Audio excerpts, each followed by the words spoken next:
ഇന്ന്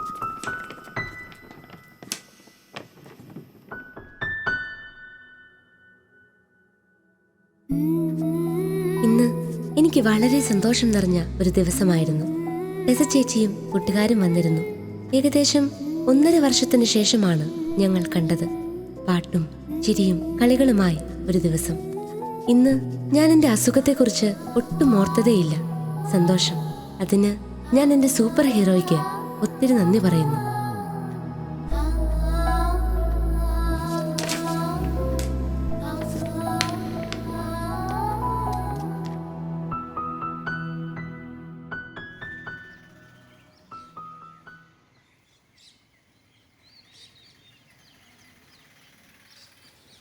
hello hello ചേച്ചി. എടോ അനു, താൻ ഇന്ന് ഫ്രീ ആണോടോ? അതെ ചേച്ചി, ഫ്രീ ആണല്ലോ. ഓക്കെ, ഒരു മിനിറ്റ്, ഞാൻ അവരെയും കൂടെ ഒന്ന് ആഡ് ചെയ്യട്ടെ. Hello hello. ആ നമ്മുടെ ധന്യയില്ലേ, അവളിന്ന് ഫ്രീ ആന്ന് പറഞ്ഞടാ. അങ്ങനെയാണെങ്കിൽ നമുക്ക് അങ്ങോട്ടൊന്ന് പോയാലോ? എത്ര നാളായില്ലേ, പാൻഡമിക് ഒക്കെ ആയിട്ടൊന്ന് കൂടാൻ പോലും പറ്റിയില്ലല്ലോ. ഓക്കെ ശരി, രാവിലെ ആട്ടെ. ഓക്കെ ശരി എന്നാൽ.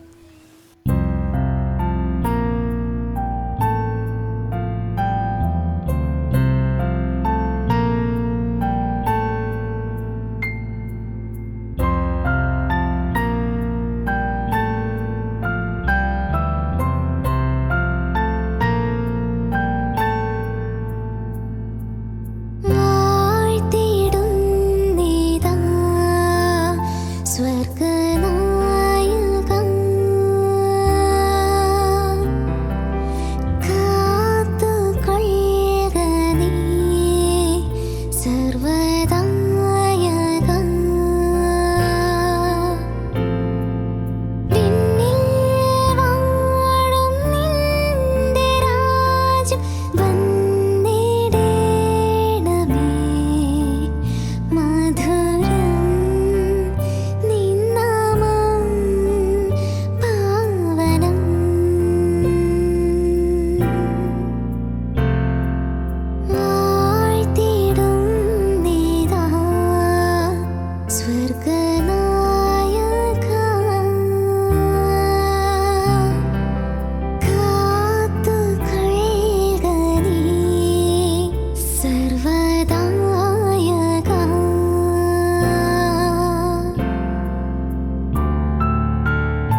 ധനു എന്ന് വിളിക്കും. എൻ്റെ ജീവിതത്തിൽ ഇത്രയും പോസിറ്റീവായിട്ടുള്ളൊരു കുട്ടിയെ ഞാൻ കണ്ടിട്ടില്ല. അവളുടെ ചിരി കണ്ടോ, എത്ര മനോഹരമാണ്.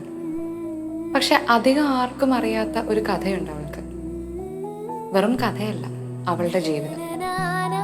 ആ ജീവിതം നിങ്ങളുടെ മുന്നിലേക്ക് എത്തിക്കാനാണ് ഞങ്ങൾ ഇവിടെ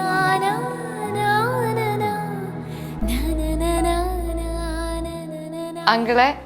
ഞങ്ങൾ ഇവിടെ വന്നത് 2 കാര്യത്തിന്. ഒന്ന്, എല്ലാവരുടെയും കൂടെ ഒന്ന് ക്രിസ്മസ് ഒക്കെ ഒന്ന് അടിച്ചു പൊളിക്കണം.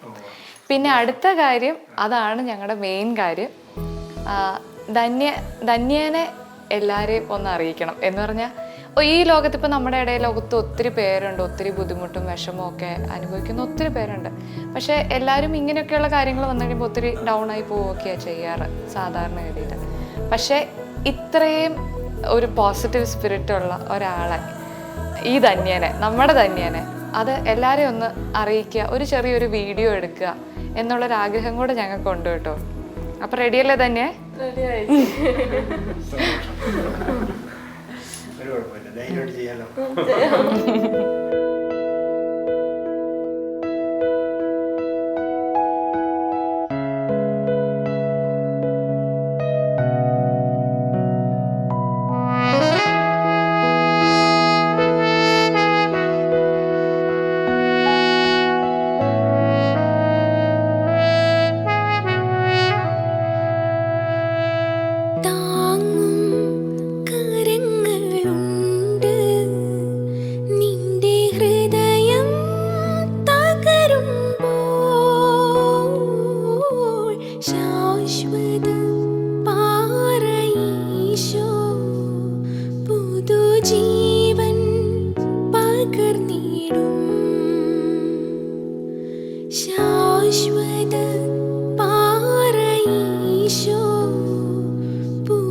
ജീവൻ പകർന്നിടും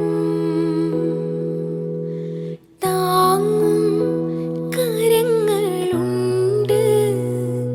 നിന്റെ ഹൃദയം തകരുമ്പോൾ ശാശ്വത പാറയീശോ പുതുജീവൻ പകർന്നിടും. ശാശ്വത പാറയീശോ പുതുജീവൻ പകർന്നിടും.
ശാശ്വത പാറയീശോ പുതുജീവൻ പകർന്നിടും.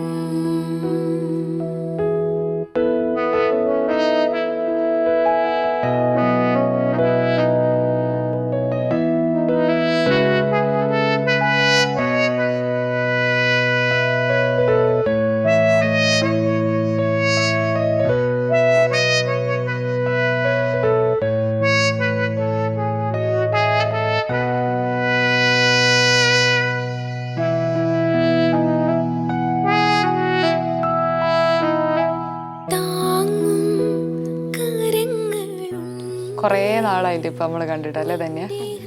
സന്തോഷമായിട്ടിരിക്കുന്നോ? ഒരുപാട് സന്തോഷം ചേച്ചി. എന്താ ഇപ്പം അതെങ്ങനെയാ പറയണ്ടെന്ന് എനിക്കറിയത്തില്ല. ഒരുപാട് സന്തോഷം. ഇത് ധന്യ സോജൻ. ഒരു ഹോസ്പിറ്റൽ മുറിയിൽ അതിൻ്റെ 4 ചുവരുകൾക്കുള്ളിൽ മരുന്നിൻ്റെ മണവുമായിട്ട് ജീവിക്കുന്ന ഒരവസ്ഥ നമുക്കൊന്നും ഉണ്ടായിട്ടുണ്ടാവില്ല. അങ്ങനെ ഒരു അവസ്ഥയെപ്പറ്റി നമ്മളൊക്കെ ചിന്തിച്ചിട്ടുണ്ടോ? ഓടിച്ചാടി നടന്ന് നമ്മളൊക്കെ ഇങ്ങനെ പോകുമ്പോൾ നമ്മൾ അതിനെക്കുറിച്ചൊന്നും ഒരിക്കൽ പോലും ഒന്ന് ആലോചിച്ചിട്ട് പോലും ഉണ്ടാവില്ല. കൺജസ്റ്റീവ് ഹാർട്ട് ഫെയിലിയർ എന്ന ഒരസുഖം, അതാണ് ധന്യയ്ക്കുള്ളത്. ധന്യയ്ക്ക് ആ ഒരു അസുഖം കണ്ടുപിടിക്കുമ്പോൾ 20% മാത്രമേ ധന്യയുടെ ഹാർട്ട് പമ്പ് ചെയ്യുന്നുണ്ടായിരുന്നുള്ളൂ. ഈ ഒരു അവസ്ഥയിലൂടെ കടന്നു പോകുമ്പോൾ പോലും അതിനെ ഒത്തിരി പുഞ്ചിരിയോടെ നേരിടുന്ന നമ്മുടെ ധന്യ, ആ ധന്യയെക്കുറിച്ച് നമുക്ക് കുറച്ചൊന്നറിയാം. കുറച്ച് ധന്യയുടെ കഥകളിൽ കൂടെ നമുക്കൊന്ന് പോകാം. അപ്പോൾ ധന്യ, ഞാനൊരു ചോദ്യം ചോദിക്കട്ടെ? ധന്യ എന്ന് പറഞ്ഞ ഒറ്റ വാക്കിൽ എങ്ങനെ ഡിഫൈൻ ചെയ്യും ധന്യനെ? എന്നെ ഒറ്റ വാക്കി ഡിഫൈൻ ചെയ്യുവാണെങ്കിൽ I want to fly with my dreams. എൻ്റെ സ്വപ്നങ്ങൾക്കൊപ്പം എനിക്ക് നടക്കണം, പറക്കണം.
ഓക്കെ, അപ്പം ധന്യ കാനഡയ്ക്ക് പോയി. ഒത്തിരി എനിക്ക് പേഴ്സണലി അറിയാവുന്ന ഒരാളാണ് ധന്യ. ധന്യ ഒത്തിരി ആംബീഷ്യസ് ആയിട്ടുള്ള ഒരാളാണ്. ഒത്തിരി ആഗ്രഹങ്ങളുണ്ട്, ഇൻഡിപെൻഡൻ്റ് ആവണം എന്നുള്ള ആഗ്രഹങ്ങളുണ്ട്. അങ്ങനെ ആ ആഗ്രഹമൊക്കെ ആയിട്ടാണ് ധന്യ കാനഡയ്ക്ക് പോകുന്നത്. കാനഡയ്ക്ക് പോയി ചെന്ന് കഴിഞ്ഞിട്ട് പിന്നെന്താ സംഭവിച്ചത്? കാനഡയ്ക്ക് പോയതിന് ശേഷം സംഭവിച്ചത് വളരെ എന്താ പറയുക, മാജിക്കൽ എന്ന് വേണമെങ്കിൽ പറയാം നമുക്ക്. ഞാൻ കാനഡയ്ക്ക് പോകാനുള്ള ഒരു കാരണം തന്നെയും എൻ്റെ ലൈഫിൽ ഒരിക്കലും പ്രതീക്ഷിക്കാത്ത കാര്യങ്ങളായിരുന്നു. ഇപ്പോൾ പുറത്തോട്ട് പോവുക അല്ലെങ്കിൽ പഠിക്കാൻ പോവുക എന്തിനാണെങ്കിൽ പോലും അത്രയും ചിന്തിക്കുന്നില്ല. ഞാനൊരു മിഡിൽ ക്ലാസ് ഫാമിലി അല്ലെങ്കിൽ ചെറിയൊരു ഫാമിലിയിൽ നിന്ന് വരുന്നതാണ്. അപ്പം അങ്ങനെ ഒരു ഹൈ ഡ്രീം ഒരിക്കലും വെക്കാൻ പറ്റാത്ത ഒരു ഫാമിലിയിൽ നിന്ന്, വെച്ചാലും സാധിച്ചു തരാൻ കഴിവിലേക്ക് പറ്റാത്ത ഫാമിലിയിൽ നിന്ന് വന്ന. അപ്പോൾ ആ ഒരു ആഗ്രഹം ഞാൻ സമർപ്പിച്ചത് എൻ്റെ കർത്താവിൻ്റെ മുന്നിലാണ്. അപ്പോൾ അത് ഉറപ്പായിട്ടും എനിക്ക് കിട്ടും ഉള്ളൊരു കുറച്ച് വിശ്വാസത്തിലാണ് ഞാൻ കാനഡയിലോട്ട് പോകണം എന്നുള്ള ഇതാക്കിയത്. അവിടെ ചെല്ലാൻ പറ്റി. ഒരു വർഷം എടുത്തു പക്ഷെ ചെല്ലാൻ. പക്ഷെ എന്നാൽ പോലും എല്ലാം നല്ല രീതിയിലാണ് പോയത്. അവിടെ ചെന്ന് പഠിത്തത്തോടൊപ്പം ജോലി കാര്യങ്ങളൊക്കെ ചെയ്ത് പോയി ഇൻഡിപെൻഡൻ്റ് ആയിട്ട് തന്നെ എനിക്ക് കാര്യങ്ങൾ ചെയ്യണമെന്നുണ്ടായതുകൊണ്ട് വീട്ടുകാരുടെ സപ്പോർട്ട് ഉണ്ടെങ്കിലും നമുക്ക് സ്വന്തമായിട്ട് പഠിക്കണം, അതിൻ്റെ ഒപ്പം ഫീസ് കാര്യങ്ങളൊക്കെ നോക്കണം, അതിനോട് ജോലി ചെയ്യണം, നമ്മുടെ കാര്യം നോക്കണം. അപ്പോൾ അതിൻ്റെ ഓട്ടപ്പാച്ചിലും തിരക്കുകളും അങ്ങനെ പോയി. അപ്പോൾ പോകുന്ന ഇടയ്ക്ക് കർത്താവ് താങ്ങും തണലുമായിട്ട് ഒപ്പം ഉണ്ടായിരുന്നു. അതേപോലെ പള്ളിയിൽ കാര്യത്തിനൊക്കെ ഞാൻ ഭയങ്കര ആക്റ്റീവായിരുന്നു. കാരണം അത് മാറ്റി വെച്ച് കഴിഞ്ഞാൽ എനിക്ക് അടി ഉറപ്പായിട്ടും കിട്ടും. ഏതെങ്കിലും രീതിയിലായിരിക്കും, ഒന്നെങ്കിൽ പഠിത്തത്തിന് ജോലി സ്ഥലത്തു നിന്നായിരിക്കും, അല്ലെങ്കിൽ പഠിത്തത്തിന് ഇതിൽ നിന്നായിരിക്കും അടി വരുന്നത്. അപ്പം ഞാൻ ഇപ്പം ഞായറാഴ്ച പള്ളിയിൽ പോകാണ്ടിരുന്നിട്ടുണ്ടെങ്കിൽ അടുത്ത ഞായറാഴ്ചക്കുള്ളിൽ എനിക്ക് ഞാൻ ചെയ്തുകൊണ്ടിരുന്ന ജോലി എനിക്ക് പോകും. അപ്പം അത് എനിക്ക് മനസ്സിലായി കുറച്ച് സമയം എടുത്തു. അതേ പിന്നെ ഞാൻ ഞായറാഴ്ച പള്ളിയിൽ പോകാണ്ട് എല്ലാ ഞായറാഴ്ച ഞാൻ പള്ളിയിൽ പോകാൻ ഇതാക്കി. പിന്നെ പഠിത്തത്തിൽ ഇങ്ങനെ പോയി. അതിൻ്റെ ഇടയ്ക്ക് കോവിഡ് പാൻഡമിക് വന്നു, പഠിത്തവും അങ്ങനെ പോയപ്പോൾ അസുഖം ഇങ്ങനെ വരുന്നതിൻ്റെ ഇങ്ങനത്തെ സിംറ്റംസ്, അതായത് എനിക്ക് അസുഖമുണ്ട് ഇപ്പം, അതായത് കൺജസ്റ്റീവ് ഹാർട്ട് ഫെയിലിയർ. അപ്പോൾ ഈ അസുഖം ഞാൻ ആദ്യമായിട്ടാണ് ഇങ്ങനെ ഒരു പേരുണ്ടെന്ന്, ഇങ്ങനത്തെ ഒരു അസുഖം ഉണ്ടെന്ന് പറയുന്നത്. പക്ഷേ ഇതിൻ്റെ സിംറ്റംസ് നേരത്തെ കാണിച്ചിരുന്നു, ബോഡിക്കുള്ളിൽ കാണിച്ചിരുന്നു, പക്ഷെ അറിയത്തില്ലായിരുന്നു. ജോലി ചെയ്യുന്നതിൻ്റെ ഇതിൽ നമ്മൾ ഞാൻ മൈൻഡാക്കിയില്ല. അത് കഴിഞ്ഞ് ഇങ്ങനെ ജോലി ചെയ്യുന്നതിൻ്റെ ഇടയ്ക്ക് ഒരു ദിവസം തലകറങ്ങി വീണിട്ടാണ് ഹോസ്പിറ്റലിലൊക്കെ പോകുന്നത്. ഹോസ്പിറ്റലിൽ പോയി ആദ്യം അവർ എന്താ പറയുക, ഇങ്ങനത്തെ വേറെ എന്തോ അസുഖമാണ്, ന്യൂമോണിയ, ചെസ്റ്റ് ഇൻഫെക്ഷൻ ആണെന്ന് പറഞ്ഞ് എന്നെ പറഞ്ഞു വിട്ട്. അത് കഴിഞ്ഞ് പിന്നെയും കൂടുന്തോറും നമുക്ക് ടെൻഷൻ ആവും. ഒന്നാമത് ഞാൻ തന്നെയാണ് അവിടെ, ചേച്ചിമാരുണ്ട് എൻ്റെ കൂടെ, 2 മലയാളി ചേച്ചിമാരുണ്ട്. പക്ഷെ എന്നാൽ പോലും അവർക്ക് അവരുടെ കാര്യം കൊണ്ട് എനിക്ക് എല്ലാം കൂടെ മാനേജ് ചെയ്യാൻ പറ്റിയില്ല. അപ്പം എൻ്റെ കയ്യിൽ നിന്നെല്ലാം പോയി. പക്ഷെ എന്നാലും എനിക്കെപ്പോഴും എൻ്റെ കയ്യിലൊരു കൊന്തയുണ്ട്. അപ്പം അത്തേ മുറുകെ പിടിച്ചോണ്ടാണ് ഞാൻ എല്ലാ കാര്യവും ചെയ്യുന്നത്. അപ്പം വീട്ടിൽ വിളിച്ച് ഇങ്ങനെ ഞാൻ തലയിറങ്ങി വീണു, ഹോസ്പിറ്റലിൽ ഇങ്ങനെ പോവാണ്, എന്താ ചെയ്യേണ്ടതെന്നൊക്കെ ഒരു ഐഡിയ ഇല്ല. ഹോസ്പിറ്റലിൽ പോയി ടെസ്റ്റൊക്കെ ചെയ്ത് കഴിഞ്ഞ് പിന്നെയും അഡ്മിറ്റായി. 2 തവണ പിന്നെ അഡ്മിറ്റായി. ലാസ്റ്റത്തെ അഡ്മിഷൻ അതായത് ചെന്നപ്പോൾ മലയാളി നഴ്സുമാരുണ്ടായിരുന്നു. അപ്പോൾ അവർക്ക് സംഭവം ഒരു ഐഡിയ ഉണ്ട്. അത് കഴിഞ്ഞ് അവർ സംസാരിച്ച് ഡോക്ടേഴ്സിൻ്റെ അടുത്ത് വേറെ MRI, CT സ്കാൻ എല്ലാം ചെയ്ത് കഴിഞ്ഞപ്പോഴാണ് ഈ ഒരു സംഭവം, അതായത് കൺജസ്റ്റീവ് ഹാർട്ട് ഫെയിലിയർ.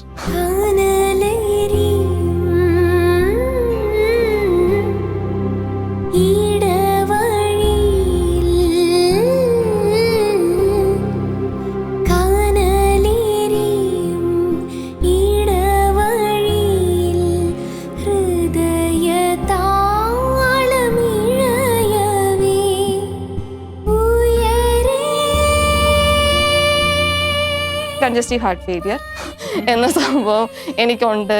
ഹാർട്ടായി 20% പമ്പ് ചെയ്യുന്നുള്ളൂ. വേറെ ഉടനെ അല്ലെങ്കിൽ ഹാർട്ട് ട്രാൻസ്പ്ലാന്റ് ആണ് സംഭവം പറഞ്ഞേക്കുന്നത്, അല്ലെങ്കിൽ മെഡിസിൻ. അപ്പോൾ ഒരു മെഡിസിൻ ഏൽക്കുന്നുണ്ടായിരുന്നില്ല. എന്നാ ചെയ്യേണ്ടതെന്ന് അവർക്കും ഒരു ഐഡിയ ഉണ്ടായിരുന്നില്ല. പിന്നെ എനിക്ക് ഒട്ടും ഐഡിയ ഉണ്ടായിരുന്നില്ല. ഈ സംഭവം അസുഖമാണെങ്കിലും ഞാൻ അത്ര വലിയ സീരിയസ് ആണെന്ന് പറഞ്ഞാൽ ഞാൻ അത്ര കാര്യമാക്കിയില്ല. കാരണം എനിക്കെങ്ങനെ അസുഖത്തിൻ്റെ ഒരു സീരിയസ്നെസ് എനിക്കറിയത്തില്ലായിരുന്നു. ഞാൻ ഓക്കെ ഹോസ്പിറ്റലിലാണ്, ബെഡിലാണ്, കുറേ സംഭവങ്ങളെല്ലാം ഉണ്ട്, ചുറ്റിനും എല്ലാവരും ഉണ്ട് എന്നുള്ള വീട്ടിലെ കാര്യം വിളിച്ച് പറയും ഇങ്ങനെ കിടപ്പിലാണ്. പിന്നെ അതിൻ്റെ ഇടയ്ക്ക് എൻ്റെ കോളേജിൽ എക്സാം നടന്നുകൊണ്ടിരിക്കും. എനിക്ക് എക്സാം അറ്റൻഡ് ചെയ്യാൻ പറ്റാണ്ട് പോയി. അപ്പോൾ കോളേജിനെ വിളിച്ച് കാര്യം പറഞ്ഞ് ഇങ്ങനെ ഹോസ്പിറ്റലിലാണ്. അവരും ഒരുപാട് സപ്പോർട്ട് ചെയ്തു. അത് കഴിഞ്ഞ് ഡോക്ടർ പറഞ്ഞു നാട്ടിൽ പോകുന്നതാണ് നല്ലത്, ഇവിടെ ആരും ഇല്ല നോക്കാൻ, റിലേറ്റീവ്സ് ആരും ഇല്ല, സോ നാട്ടിൽ പോകും എന്നൊക്കെ പറഞ്ഞു. പക്ഷേ എനിക്കെപ്പോഴും ഞാൻ കാനഡയിൽ ചെന്ന കാര്യം പൂർത്തീകരിച്ചിട്ടില്ല. ലൈക്ക് പഠിക്കാൻ ചെന്നു, ഒപ്പം ഫാമിലി സപ്പോർട്ട് ചെയ്യാൻ ഒരു ഡ്രീമോടാണ് ഞാൻ ഇവിടുത്തെ എല്ലാ സന്തോഷങ്ങളും മാറ്റി വെച്ച് ഞാൻ കാനഡയിലോട്ട് പോയത്. അവിടെ അധ്വാനിച്ചാലും നമുക്ക് എന്തെങ്കിലും രീതിയിൽ നമുക്ക് ഫാമിലിനെ സപ്പോർട്ട് ചെയ്യാൻ പറ്റുമല്ലോ എന്ന് വിചാരിച്ചു.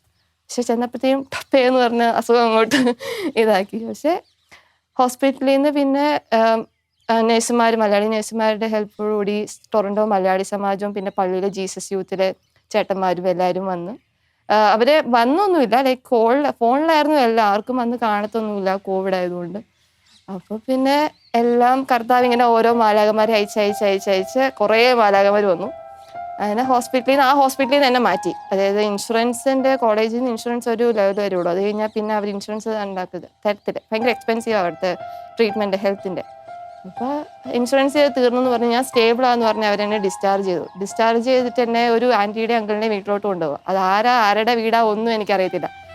ജീസസ് യൂത്തിലെ ചേട്ടന്മാരാണ് എന്നെ കൊണ്ടുപോയി ആൻറ്റിയുടെ അങ്കിളിനെ വീട്ടിൽ ഞാൻ അവരെ കണ്ടു. അവിടെ ഞാൻ ഞാൻ ഒട്ടും സ്റ്റേബിളല്ല, പക്ഷെ എന്നാലും ഞാൻ ഒരു രീതിയിൽ അവിടെ പോയി ഇങ്ങനെ നിന്നു. അവിടെ 4 പിള്ളേരുണ്ട്. അപ്പോൾ അവരുടെ ഒരു സപ്പോർട്ട് കൂടി ഭയങ്കര കാര്യമായിരുന്നു. എന്നെ 2 ദിവസം അവിടെ നിൽക്കാനുള്ളൊരു ചാൻസ് എനിക്ക് കിട്ടിയുള്ളൂ. അപ്പോഴത്തേക്കും എന്നെ അടുത്ത ഹോസ്പിറ്റലിലോട്ട് കൊണ്ടുകൊണ്ട് വന്നു. പിന്നെയും തലയിറങ്ങി വീണ്. അപ്പോഴത്തേക്കും മലയാളി സമയത്തിലെ ആനിയാൻറ്റിയും സാബുങ്ങളും വന്ന് എന്നെ കൊണ്ടുപോയിരുന്നു ടൊറൻറ്റോ ജനറൽ ഹോസ്പിറ്റലിലോട്ട്. അത് കഴിഞ്ഞ് അവിടെ ഒരു 5-6 ദിവസം CCUവിൽ കിടന്നു. പിന്നെ അവരെന്നെ ഇൻപേഷ്യൻ്റ് വാർഡിലോട്ട് മാറ്റി. അവിടെ ഒരു 10-12 ദിവസം. പിന്നെയും അവർക്ക് ഹോസ്പിറ്റലിൽ നിർത്തിയിട്ട് കാര്യമില്ല എന്നാണ് പറയുന്നത്. കാരണം ഇതിങ്ങനെ ലൈഫിൽ നമ്മുടെ ഉണ്ട് ഇമ്പ്രൂവ് ആക്കുന്നപ്പം ഒരു മരുന്ന് ഇങ്ങനെ നമ്മുടെ ശരീരത്തിൽ ഏൽക്കുന്നുണ്ട്, അതായത് ഹാർട്ടിനെ ഏൽക്കുന്നുണ്ട്. പക്ഷെ എന്നാലും ഒരു കുറേ നാളെടുക്കും, അത് നമ്മുടെ ഒരു നോർമൽ ലൈഫിലോട്ട് വരത്തില്ല, എന്നാലും ഒരു പരിധി വരെ നമുക്ക് കൊണ്ടുപോകാന്നുള്ള രീതി. പിന്നെ നടത്തത്തിൻ്റെ കാര്യം എനിക്ക് അത്ര സ്റ്റേബിൾ അല്ലാത്ത രീതിയിലായി. ഇനി റിലേറ്റീവ്സ് ഒന്നും ഇല്ലാത്തതുകൊണ്ട് നോക്കാൻ ആരും ഇല്ലാത്തതുകൊണ്ട് തന്നെ ഉള്ളൂല്ലോ. കസിൻസ് എല്ലാവരും അവിടെ ഇവിടെയൊക്കെ ആയിട്ട് ഉണ്ടെങ്കിലും പറ്റത്തില്ല. ഇനി നാട്ടിലോട്ട് വരാനും പറ്റത്തില്ല, കോവിഡ് ആയതുകൊണ്ട് ഫ്ലൈറ്റും കാര്യങ്ങളും ഇല്ല. പിന്നെ എനിക്ക് എൻ്റെ പഠിത്തത്തിൻ്റെ ഒരു സംഭവം നാട്ടിൽ വന്നാൽ നടക്കില്ലെന്ന് എനിക്കറിയാം. പിന്നെ ഞാൻ സമാജത്തിലെ അങ്കിളിനെ ആൻറ്റിയോടും പറഞ്ഞ് എനിക്കിങ്ങനെ ഒന്ന് കംപ്ലീറ്റ് ആക്കണം എന്ന് പറഞ്ഞപ്പോൾ പിന്നെ ഹോസ്പിറ്റലിലെ സോഷ്യൽ സർവീസ് വർക്കറോടൊക്കെ സംസാരിച്ച് അവരെന്നെ ഒരു നേഴ്സിംഗ് ഹോമിലോട്ട് മാറ്റുവരെ. അവിടെ ഒരു 8 മാസം എന്നെ കണ്ടിന്യൂസ് നോക്കിയത്. ഞാൻ അവിടെ നേഴ്സിംഗ് ഹോമിലാണ്, അവിടുത്തെ ആൾക്കാർ കാര്യങ്ങൾ പുറത്ത് അങ്ങനെ പോകത്തില്ല, അപ്പോയിൻമെൻറ്റിന് മാത്രം അങ്ങനെ പോവാം. അപ്പോൾ ഫുഡ് കാര്യങ്ങളാണെങ്കിലും റിസ്ട്രിക്ഷൻസ് ഒരുപാടുണ്ട്, ഉപ്പിൻ്റെ കൺട്രോളും അതുപോലെ തന്നെ വെള്ളത്തിൻ്റെ കൺട്രോളും. അപ്പോൾ അവിടുത്തെ ഫുഡ് എനിക്ക് ഒട്ടും ഇഷ്ടമല്ല. എൻ്റെ ലൈഫ് സ്റ്റൈൽ ഫുഡ് ആയതുകൊണ്ട് നമുക്ക് താങ്ങില്ല, ഒന്നും കഴിക്കാനും തോന്നില്ല. പിന്നെ ഓൾറെഡി മരുന്ന് ഒരുപാട് ഉണ്ടായതുകൊണ്ട് തന്നെ രാവിലെ തന്നെ ഒരു 10-12 ടാബ്ലറ്റ് തന്നെ ഉണ്ട്. എൻ്റെ ഇടയ്ക്ക് ബ്ലഡ് ടെസ്റ്റ് കാര്യങ്ങളെല്ലാം ഉണ്ട്. അപ്പോൾ ഭയങ്കര പാടായിരുന്നു. അതിന് ഈ സമാജത്തിലെ ആൻറ്റിമാർ ഇങ്ങനെ 3 ദിവസത്തെ ഫുഡൊക്കെ ഉണ്ടായിക്കൊണ്ട്, ചോറും കറികളും ഉപ്പില്ലാത്തതാണെങ്കിലും നല്ല ടേസ്റ്റ്. അപ്പോൾ ഇങ്ങനെ അവർ ഉണ്ടാക്കി കൊണ്ട് തരും. അപ്പോൾ അതിങ്ങനെ കഴിക്കും. അങ്ങനെ അവരൊരുപാട് ഹെൽപ്പ് ചെയ്തിട്ടുണ്ട്. ഇപ്പം പറയുകയാണെങ്കിൽ മെയിനായിട്ട് വരുത്ത് പറയേണ്ടത് സണ്ണിയങ്കൾ, മോളി ആൻറ്റി, ഇവരാർക്കും എന്നെ അറിയത്തില്ല. ജസ്റ്റ് കൊച്ചിനിങ്ങനെ ഒരു അസുഖമുണ്ട്, ഇങ്ങനെ ഒരു മലയാളി കൊച്ചാണ് അവിടെ കിടക്കുകയാണ്, പക്ഷേ ടേക്ക് കെയർ മീ ആസ് എന്താ പറയുക, അവരുടെ ഒരു സ്വന്തം മോളിങ്ങനെ കിടക്കുന്ന രീതിയിലായിരുന്നു അവർ ഫുഡ് ഉണ്ടാക്കി തരുന്ന എല്ലാ കാര്യത്തിനും. ഇപ്പം എല്ലാ കാര്യം ഞാൻ എല്ലാ ദിവസവും അവരെല്ലാവരും എന്നെ വിളിക്കും. എന്തായി, എങ്ങനെയാണ് ഇപ്പം, എന്തൊക്കെ കുറവുണ്ട്, നീ എന്തൊക്കെ ചെയ്തു, എന്തൊക്കെ നീ ഫുൾ കിടന്നുറങ്ങുമായിരുന്നു, മരുന്ന് കഴിച്ചോ എന്നൊക്കെ ചോദിച്ച് ഇങ്ങനെ എപ്പോഴും വിളിച്ചു ചോദിക്കും. പേരൻസും വിളിക്കുന്നു, വീട്ടിൽ നിന്ന് വിളിക്കുമെങ്കിലും അവർ ഭയങ്കര കൺസേൺ ആയിരുന്നു. അത് കഴിഞ്ഞ് പിന്നെ അങ്ങനെ 8 മാസം ഞാൻ അവിടെ ഇങ്ങനെ തള്ളി നീക്കി. അതിൻ്റെ കൂട്ടത്തിൽ ഞാൻ എൻ്റെ സെമിസ്റ്റർ കോളേജിൻ്റെ ലാസ്റ്റ് സെമിസ്റ്ററും തീർത്തു. അതിന് ടീച്ചേഴ്സ് ഒരുപാട് സപ്പോർട്ട് ചെയ്തു, കോളേജും ഒരുപാട് സപ്പോർട്ട് ചെയ്തു. പിന്നെ ഡിസംബറിൽ ഗ്രാജുവേഷൻ ആയി, അവിടെ നിന്ന് പാസ് ഔട്ടായി പോകുന്നു. പിന്നെ തിരിച്ച് ഇങ്ങോട്ട്, നാട്ടിൽ ഞാൻ പോയാലും എൻ്റെ ഡ്രീം കൺട്രി കാനഡയിലോട്ട് തിരിച്ചു പോകണം എന്നൊരു എന്തെങ്കിലും ഒരു കണിക ഞാൻ അവിടെ വെച്ചിട്ട് വേണം നാട്ടിലോട്ട് പോരാന്നുള്ളൊരു ഇതായിരുന്നു എനിക്ക്. അപ്പം വർക്ക് പെർമിറ്റിന് അപ്ലൈ ചെയ്യാനാണെങ്കിൽ കോളേജുകാർ ഹെൽപ്പ് ചെയ്തു. അങ്ങനെ വർക്ക് പെർമിറ്റിന് അപ്ലൈ ചെയ്തിട്ടാണ് ഞാൻ നാട്ടിലോട്ട് വരാൻ കാര്യങ്ങൾ ഓണാക്കിയത്. അപ്പോൾ ഓണാക്കിയപ്പോൾ പിന്നെയും പ്രശ്നം, എൻ്റെ ഫ്ലൈറ്റുകാരും നാട്ടിലോട്ട് റിജക്ഷനാണ്, ഫുൾ റിജക്ഷൻ. ഹോസ്പിറ്റലിൽ ഡോക്ടറിനോട് സംസാരിച്ച് കാര്യങ്ങൾ വെച്ചപ്പോഴും എല്ലാ എയർവേസും റിജക്റ്റ് ചെയ്തു, പോകാൻ പറ്റില്ല, സ്റ്റേബിൾ അല്ല എന്നുള്ള രീതി.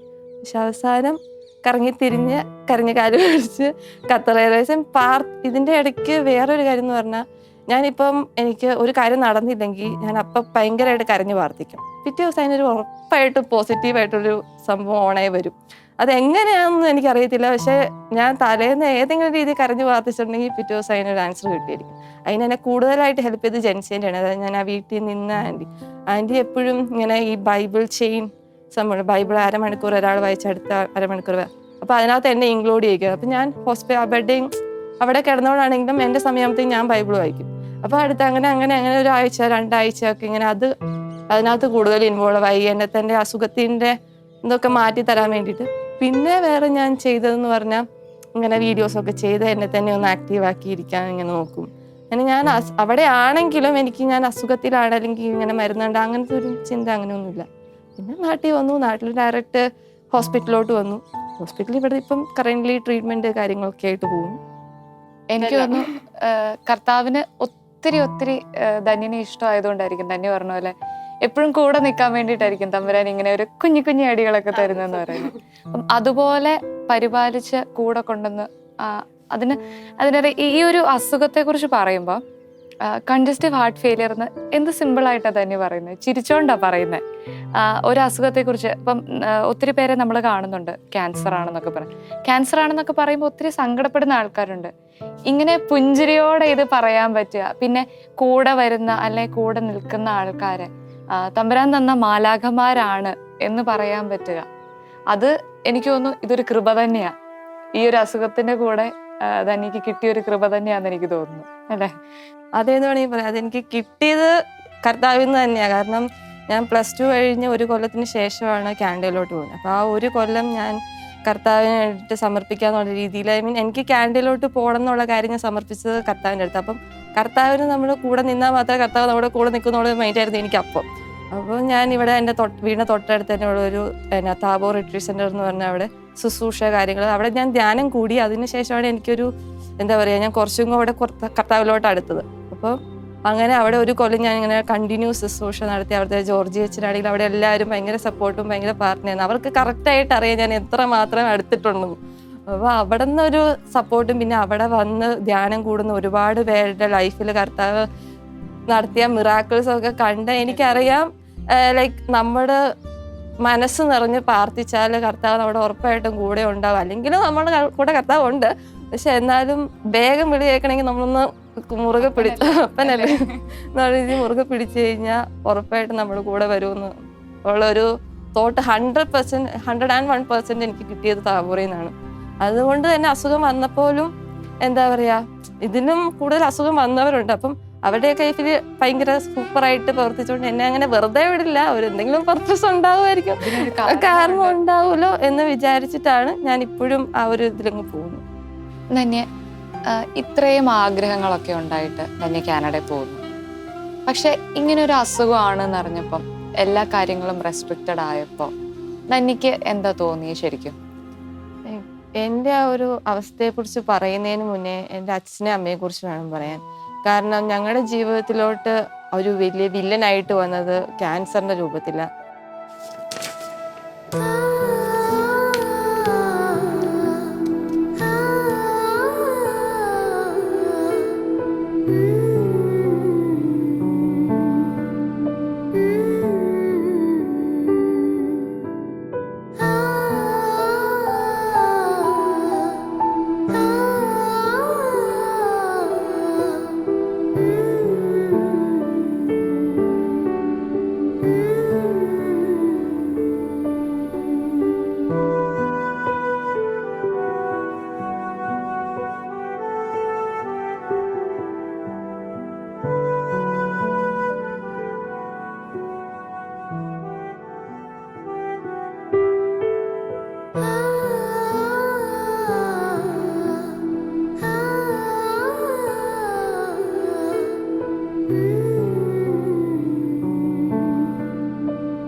ഇതാണ് എൻ്റെ അച്ഛയും അമ്മയും, സോജൻ ജോസഫും ഷാൻഡിയും. ജീവിതത്തിൽ തളർന്നു പോകേണ്ടിയിരുന്ന എനിക്ക് താങ്ങും തണലുമായി എന്നും കൂടെ ഉണ്ടായിരുന്നത് ഇവരായിരുന്നു. പ്രാർത്ഥനയുടെ ശക്തി എൻ്റെ ജീവിതത്തിലേക്ക് പകർന്നു തന്ന് എന്നെ ഈശോയോട് കൂടുതൽ അടുപ്പിച്ച എൻ്റെ കൂട്ടുകാർ. 1994 ജൂൺ 12 അച്ഛയുടെയും അമ്മയുടെയും വെഡ്ഡിംഗ് ആനിവേഴ്സറി. അന്ന് ഞങ്ങൾക്കത് ആഘോഷിക്കാനുള്ള ഒരു ദിവസമായിരുന്നില്ല, മറിച്ച് കണ്ണീരോടെ പ്രാർത്ഥിച്ചുകൊണ്ടിരുന്ന ഒരു ദിവസം. അന്ന് ഞങ്ങളുടെ ജീവിതത്തിലേക്ക് ക്ഷണിക്കപ്പെടാത്ത ഒരു അതിഥി വന്നു. അതെ, ക്യാൻസർ. അമ്മയെയാണ് അവൻ ആക്രമിച്ചത്.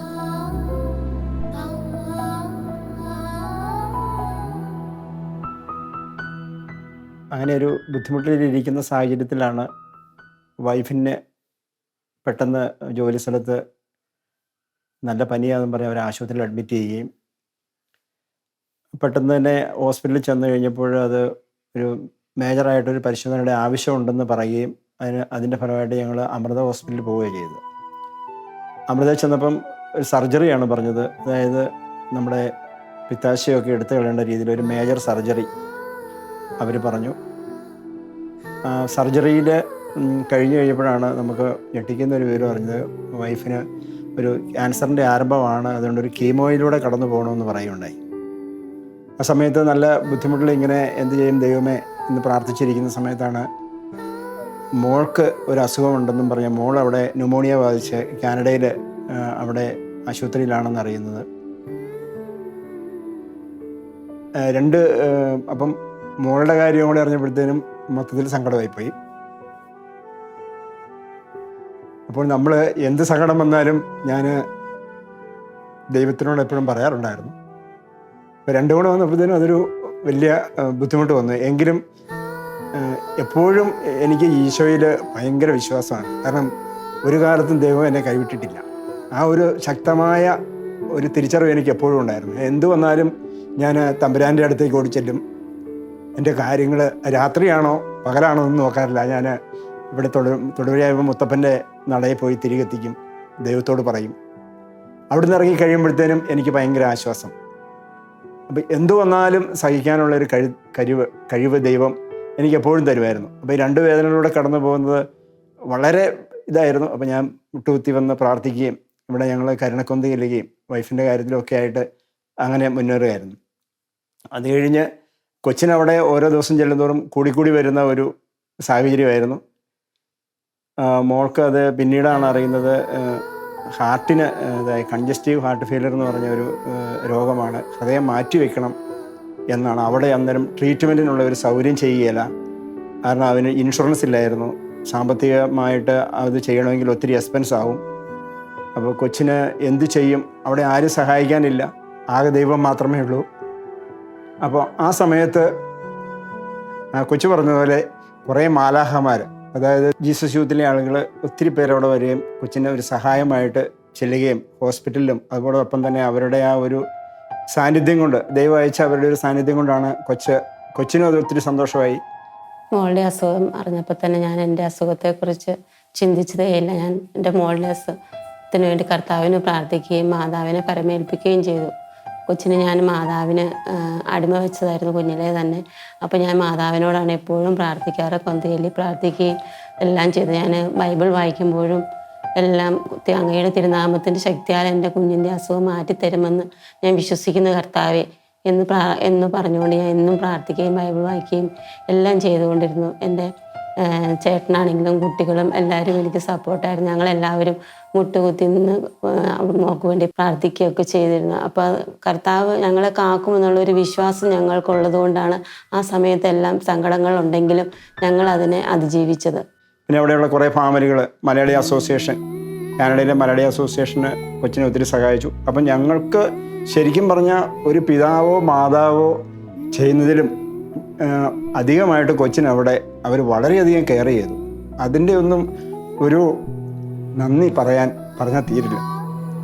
അപ്പം വൈഫിൻ്റെ കൊച്ചിന് എൻ്റെ അടുത്ത് എപ്പോഴും എന്നെയൊക്കെ കാണുമ്പോൾ എപ്പോഴും ചിരിച്ചാണ് പറഞ്ഞത്, അച്ഛനൊന്നും പേടിക്കേണ്ട, എനിക്ക് ഒരു പ്രശ്നവുമില്ല, ഒരു കുഴപ്പമില്ല, പക്ഷേ എൻ്റെ ഹൃദയത്തിനാണ് കുഴപ്പം, ദൈവം നോക്കിക്കോളും, ഇത്രയും കൊണ്ടുവന്ന കർത്താവ് ബാക്കിയെല്ലാം നടത്തിക്കോളും എന്ന് പറഞ്ഞു. കൊച്ചെപ്പോഴും ഒരു ആശ്വാസമായിട്ട് ഇങ്ങോട്ട് പറഞ്ഞെങ്കിലും പിതാവെന്ന നിലയ്ക്ക് 2 പേരുടെയും കൂടെ ഒരു ബുദ്ധിമുട്ടിൽ എനിക്ക് ശരിക്കും ആശ്വാസം കർത്താവിനോടുള്ള പ്രാർത്ഥന അത് മാത്രമേ ഉണ്ടായിരുന്നുള്ളൂ. പിന്നീട് കൊച്ചിൻ്റെ കാര്യങ്ങളെല്ലാം പിന്നെ നമുക്കൊന്നും അറിയേണ്ടി വന്നിട്ടില്ല. എപ്പോഴും ഓരോ തവണയും കൊച്ചും വളരെ ബുദ്ധിമുട്ടിൽ ശ്വാസം എടുക്കാൻ ബുദ്ധിമുട്ടിയൊക്കെ ഹോസ്പിറ്റലിൽ ചെല്ലുമ്പോൾ ഇവർ തന്നെയാണ് കൊണ്ടുപോവുകയും കൊണ്ടുവരികയും അങ്ങനെ ഓരോ വീട്ടിൽ താമസിപ്പിക്കുകയും. അവിടുന്ന് കോവിഡ് ആയതുകൊണ്ട് നമുക്ക് ഒരു മാർഗ്ഗം ഇല്ലാത്തപ്പം പെട്ടെന്ന് തന്നെ എന്ത് ചെയ്യും, എവിടെ താമസിക്കും, ആര് കൊച്ചിനെ നോക്കുമെന്ന് അറിഞ്ഞപ്പോഴാണ് പെട്ടെന്ന് ഗവൺമെൻറ് തലത്തിൽ തന്നെ കൊച്ചിനെ അവരുടേതായ ആശുപത്രിയുടെ വേറൊരു ഹോസ്പിറ്റൽ പോലെയുള്ള ഒരു നേഴ്സിംഗ് ഹോമിലേക്ക് മാറ്റി. മെഡിസിന്, ഫുഡ്, അങ്ങനെ എല്ലാ കാര്യങ്ങളും ദൈവം വളരെയധികം ക്രമീകരിച്ചു. അപ്പോൾ ഇവിടെ നമ്മൾ അതിന് ശേഷം കൊച്ചിനെ കൊണ്ട് പോരാനായിട്ട്, കാരണം അവിടെ ഒരു ട്രീറ്റ്മെൻറ്റ് കിട്ടില്ല, കാരണം ഹാർട്ട് ട്രാൻസ്പ്ലാന്റ് ചെയ്യണം, അല്ലെങ്കിൽ നല്ല മരുന്നുകൾ അതൊന്നും അവിടെ നിന്ന് കിട്ടാത്തൊരു സാഹചര്യത്തിൽ ഞങ്ങൾ പ്രാർത്ഥിച്ചു. അപ്പോൾ കൊച്ചിനെ ഒരു കാരണവശാലും ഫ്ലൈറ്റിൽ കൊണ്ടുവരാനായിട്ട് റിസ്ക് എടുക്കാൻ ഒരു എയർവേസും തയ്യാറായില്ല. അപ്പോൾ ഞങ്ങൾക്ക് എൻ്റെ വൈഫിൻ്റെ ചേച്ചി ഒരു സിസ്റ്ററുണ്ട്, ഒരു പ്രാർത്ഥന ഞങ്ങൾക്ക് അയച്ചു തന്നു. ഈ പ്രാർത്ഥന ചൊല്ലിക്കഴിഞ്ഞാൽ തീർച്ചയായിട്ടും ദൈവം ഇടപെടും, ഇങ്ങോട്ട് വരാനുള്ള ഒരു കൃപ ചെയ്യുമെന്ന് പറഞ്ഞ് ഞങ്ങളെല്ലാവരും മുട്ടുകുത്തി നിന്ന് പ്രാർത്ഥിച്ചു. 3 ദിവസം കഴിഞ്ഞപ്പം അത്ഭുതം എന്ന് പറയട്ടെ, ഒരു ഫ്ലൈറ്റുകാർ ഒരു കുഴപ്പമില്ല കൊച്ചിനെ കയറ്റി പോരാൻ അനുവദിക്കുകയും കൂടെ ഒരു നേഴ്സിംഗ് പാസ്സായ നല്ലൊരു നേഴ്സിൻ്റെ ഒരു കൊച്ചിൻ്റെ ഒരു കൂട്ടുകാരികളുടെ സഹായത്തോടുകൂടി ആ ഒരു നേഴ്സിനെയും കൂട്ടി ശരിക്കും വന്ന് ഞങ്ങൾക്ക് കൊച്ചിയിൽ ഇറങ്ങുവാനും പറ്റി. ഈ കാലഘട്ടങ്ങളിലെല്ലാം നമുക്ക് പറയേണ്ടത് എത്ര ഭംഗിയായിട്ട്, ആരും സഹായിക്കാനില്ലാത്തവരെ എത്ര ഭംഗിയായി ദൈവം നമ്മുടെ ഒരു കഴിവും നമ്മൾ ആഗ്രഹിക്കുന്ന രീതിയിലൊന്നുമല്ല ദൈവത്തിൻ്റെ പ്രത്യേക പദ്ധതിയിൽ കൊണ്ടുപോകണമെന്ന് ഞങ്ങൾക്ക് കൃത്യമായിട്ട് ഞങ്ങളുടെ ജീവിതത്തിലൂടെ കാണാൻ പറ്റി. ഒരുപാട് ബുദ്ധിമുട്ടുകളും കാര്യങ്ങളും ഉള്ളപ്പോഴൊക്കെ ആണെങ്കിലും കർത്താവ് ഞങ്ങളെ കൈവിട്ടിട്ടില്ല. അതുകൊണ്ട് ഇനിയും അതുപോലെ തന്നെ ഞങ്ങൾക്ക് സപ്പോർട്ടായിട്ട് എപ്പോഴും കർത്താവ് ഉണ്ടെന്നുള്ളൊരു വിചാരം പ്രാർത്ഥനയും ഞങ്ങൾക്കുണ്ടായിരുന്നു. ധന്യയ്ക്ക് ഉള്ള ഒരു കാര്യം എന്ന് പറഞ്ഞാൽ ധന്യയ്ക്ക് ഒരു വിഷമവും തോന്നിയില്ല. കാരണം തന്നെ എപ്പോഴും അത്രമാത്രം പ്രാർത്ഥനയിലും ദൈവത്തിൽ അത്രയ്ക്ക് വിശ്വാസം. കാരണം അതിന് ധന്യക്ക് കാരണം കിട്ടുമെന്ന് വെച്ചാൽ ഇവിടെ അടുത്ത താബോർ ധ്യാനകേന്ദ്രം എന്ന് പറയുന്ന ഒരു ധ്യാനകേന്ദ്രത്തിൽ കൊച്ച് കാനഡയ്ക്ക് പോകാനായിട്ടുള്ള സാമ്പത്തിക ബുദ്ധിമുട്ടുകളും കാര്യങ്ങളൊക്കെ പോകാൻ പോലും മാർഗ്ഗമില്ലായിരുന്നു. അപ്പോൾ അച്ഛൻ്റെ അടുത്ത് നിന്ന് പ്രാർത്ഥിക്കുകയും അവിടെ ധ്യാനം കൂടുകയും അവിടുത്തെ ശുശ്രൂഷകൾ പങ്കെടുക്കുകയും അങ്ങനെ വളർന്ന് വന്ന് ആ ഒരു കാരണം കൊണ്ടാണ് കൊച്ചിന് പോകാൻ പറ്റിയത്. അപ്പോൾ താബോർ ധ്യാന കേന്ദ്രത്തിലെ ജോർജ് അച്ഛനൊക്കെ വളരെയധികം കാര്യമായിട്ട് കൊച്ചിന് വേണ്ടി പ്രാർത്ഥിക്കുകയും അച്ഛൻ്റെ ആ ഒരു അച്ഛനോടുള്ള അടുപ്പവും അച്ഛൻ്റെ ധ്യാന കേന്ദ്രത്തിൽ കൊച്ചു ശുശ്രൂഷ ചെയ്തതിൻ്റെ ഭാഗമായിട്ടൊക്കെയാണ് കൊച്ചിന് പോകാൻ പറ്റും. അപ്പം അങ്ങനെ കൊച്ചിൽ എപ്പോഴും ഒരു ദൈവത്തിൻ്റെ ഞങ്ങളെക്കാളും ഒക്കെ കൂടുതൽ ഇത് ധന്യമായിട്ട് അറിയാം. ധന്യയ്ക്ക് അത്രമാത്രം ദൈവത്തിൽ വിശ്വാസം പ്രാർത്ഥന ഉള്ളതുകൊണ്ട് ഹോസ്പിറ്റലിൽ വന്നു. അപ്പോൾ ഡോക്ടർ പറഞ്ഞു നമുക്ക് ഹൃദയം മാറ്റിവെക്കുകയാണ് നമുക്കൊരു മാർഗം. ഇനി അതുവരെ നമുക്ക് അതിനിടയ്ക്ക് ഹൃദയം കിട്ടാൻ താമസം വന്നാലും നമുക്കൊരു ആർട്ടിഫിഷ്യൽ ആയിട്ടുള്ളൊരു ഹാർട്ട് നമ്മൾ പുറത്ത് സെറ്റ് ചെയ്യണം. അപ്പോൾ അതിന് ഇച്ചിരി കോസ്റ്റ്ലി ആവും. അതിൽ വരെ നമുക്ക് എന്തെങ്കിലും ഒരു മാറ്റം വരുമെന്നുള്ളത് മെഡിറ്റേഷൻ കൊടുത്തു നോക്കാം എന്ന് പറഞ്ഞ് അത് സ്റ്റാർട്ട് ചെയ്തു. അപ്പോൾ വരെ ഹൃദയം 20% പ്രവർത്തനം ഉണ്ടായിരുന്നുള്ളൂ. കാരണം എല്ലാ സ്ഥലത്തേക്കും ബ്ലഡ് പമ്പ് ചെയ്യാനായിട്ടുള്ള ഒരു ഹൃദയത്തിൻ്റെ ഒരു അറയ്ക്ക്. എന്തായാലും അവിടുന്ന് മരുന്ന് കഴിച്ചു, പ്രാർത്ഥിച്ചതിൻ്റെ ഫലമായിട്ട് കൊച്ചിൻ്റെ ഹൃദയത്തിൻ്റെ പമ്പിങ് കൂടി വന്നു. ഞങ്ങൾക്ക് 1 മാസം കഴിഞ്ഞപ്പോൾ ടെസ്റ്റ് ചെയ്തപ്പം 25 എത്തി, 30 ഇപ്പോൾ കഴിഞ്ഞ തവണ എന്ന് ഞങ്ങൾ 2 മാസം മുമ്പ് ചെക്ക് ചെയ്തപ്പോൾ 38% വരെ ഹൃദയത്തിൻ്റെ പ്രവർത്തനം ദൈവാനുഗ്രഹത്താൽ കൂടി വരുന്നു. ഇപ്പോൾ ഒരു പ്രതീക്ഷയുടെ ഒരു ഇത് ദൈവം കൊച്ചിന് നൽകി. അല്ലെ തന്നെ ഞങ്ങൾക്ക് പ്രതീക്ഷയുണ്ട്, എന്ത് തന്നാലും ദൈവം ഞങ്ങളെ സ്വീകരിക്കും. കാരണം ജോബ് പറയുന്ന പോലെ ദൈവം തന്നു, ദൈവത്തിൻ്റെ ഇഷ്ടം നിറവേറട്ടെ എന്ന് മാത്രമേ ഞങ്ങൾ പ്രാർത്ഥിക്കാറുള്ളൂ. ബുദ്ധിമുട്ടും കാര്യങ്ങളും മനുഷ്യരുടെ നിലയ്ക്ക് ഉണ്ടെങ്കിൽ പോലും എല്ലാം ദൈവത്തിൻ്റെ പദ്ധതിയാണ്. എല്ലാവരുടെയും പ്രാർത്ഥനയുടെ ഒരു ഇതുകൊണ്ട് മാത്രമാണ് ഇനിയും മോൾക്ക് വേണ്ടിയിട്ടും എനിക്ക് വേണ്ടിയിട്ടും ഒരു മോൾക്ക് ഒരു 50% ആകുന്നിടം വരെയെങ്കിലും അത് കർത്താവിൽ അർപ്പിച്ച് പ്രാർത്ഥിക്കുക. എല്ലാവരുടെയും പ്രാർത്ഥന ഞങ്ങൾക്ക് ഉണ്ടാവണമെന്ന് അഭ്യർത്ഥിക്കുകയാണ്. ഭാര്യ ഇപ്പോൾ തന്നെ അതിൻ്റെ ട്രീറ്റ്മെൻറ്റുകളൊക്കെ കഴിഞ്ഞു. ഇപ്പം കീമോ ഇതെല്ലാം കഴിഞ്ഞിട്ട് ഇപ്പോൾ ജോലിക്ക് പോയി തുടങ്ങി. ബുദ്ധിമുട്ടും കാര്യങ്ങളും ഇടയ്ക്കിടയ്ക്കുള്ള ചെക്കപ്പും ഒക്കെ ഉണ്ട്. എന്നാലും എല്ലാവരും സന്തോഷമായിട്ട് ഇങ്ങനെ പോവുകയാണ് ഇപ്പോൾ ചെയ്യുന്നത്.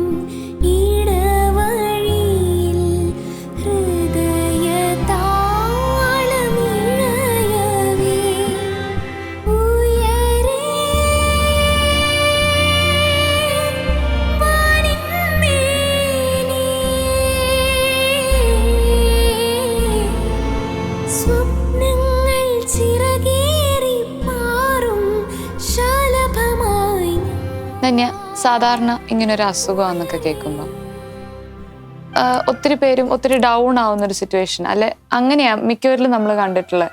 ഇങ്ങനെയൊക്കെ വന്നു കഴിയുമ്പോഴത്തേക്കും ഇതിനെയൊക്കെ ഇങ്ങനെ പുഞ്ചിരിയോടെ നേരിടാനൊന്നും മിക്കവർക്കും പറ്റിയെന്ന് വരത്തില്ല. അപ്പം എനിക്ക് ചോദിക്കാനുള്ളത്, എനിക്ക് ഒരു റോൾ മോഡൽ വല്ലതും ഉണ്ടോ ഇങ്ങനെ ഒരു കാര്യത്തിന്? അങ്ങനെ ചോദിച്ചാൽ ഇന്ന് വരെ ഞാൻ പറഞ്ഞില്ല, പാർട്ട്ണറുടെ ശക്തി എൻ്റെ കൂടെയുള്ള കൊന്തയും ഒക്കെയാണ് എനിക്ക് ഇത്രയും നാളൊരു ബലം തന്നത്. കാരണം ഞാൻ ചോദിക്കാണ്ട് തന്നെ എനിക്ക് ഒരുപാട് അനുഗ്രഹങ്ങൾ തന്നത് കർത്താവാണ്. അതായത് വേറൊന്നും കൊണ്ടല്ല, ചെറിയ ചെറിയ കാര്യങ്ങളായിരിക്കും. ഇത്രയും പ്രതിസന്ധികൾ വന്നാലും അല്ലെങ്കിൽ ഡൗൺ ആയി പോയാലും 2 ദിവസമായിട്ട് മാക്സിമം പോകുള്ളൂ. അതിനുശേഷം ഒരു വലിയ സർപ്രൈസ് നമ്മൾ പ്രതീക്ഷിക്കാത്ത കാര്യങ്ങളായിരിക്കും എൻ്റെ ലൈഫിൽ നടന്നുകൊണ്ടിരിക്കുന്നത്, ഇപ്പോഴും നടന്നുകൊണ്ടിരിക്കുന്നത്. അപ്പോൾ അതൊക്കെ ഓർക്കുമ്പോൾ എനിക്ക് എന്താ പറയുക, എൻ്റെ സൂപ്പർ ഹീറോ അല്ലെങ്കിൽ റോൾ മോഡലായിട്ട് എനിക്ക് എപ്പോഴും പറയാവുന്നത് എൻ്റെ കർത്താവ് തന്നെയാണ്. സൂപ്പർ ഹീറോ അല്ലെങ്കിൽ എൻ്റെ ഈശോയാണ് എൻ്റെ എപ്പോഴത്തെയും സൂപ്പർ ഹീറോ.